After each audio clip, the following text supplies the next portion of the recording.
Big Brother Kosova nuk është vetëm një lojë për nominime dhe mbijetesë, por edhe një laborator i emocioneve dhe ndërveprimeve njerëzore. Një nga marrëdhëniet që ka tërhequr vëmendjen e publikut këtë sezon është ajo midis Edin dhe Bian.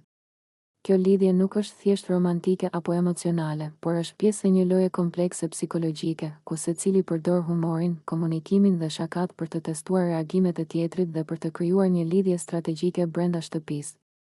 Edin shpesh tregon një qasje të gjallë dhe spontane, duke përdorur situata të lehta dhe shaka për të provokuar reagime të Bian. Ajo, nga ana e saj, i përgjigjet me humor dhe qeshje, duke treguar se di të menaxhojë situatat pa u ndjerë e shtyrë ose e detyruar.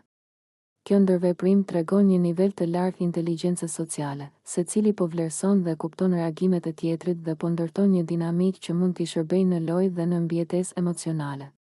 Ky lloj bashkëpunimi dhe lojërash psikologjike është shumë i rëndësishëm në Big Brother Kosova.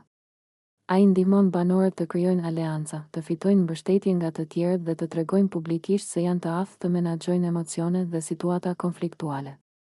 Për publikun, këto momente janë interesante sepse tregojnë aftësinë e banorëve për të balancuar afeksionin. Humorin dhe strategjinë, banorët e tjerë shpesh vëzhgojnë këto ndërveprime me kujdes, duke analizuar çdo veprim dhe reagim.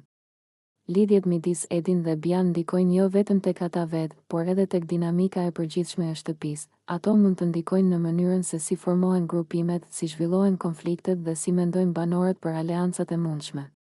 Nga këndvështrimi psikologjik, kjo situatë tregon se në një ambient të mbyllur si Big Brother Kosova, aftësia për të përdorur humorin dhe ndërveprimet sociale për të menaxhuar emocionet është po aq e rëndësishme sa strategjia për lojë. Edhe pse publikisht duket si një lojë e thjeshtë, pas saj qëndron një përpjekje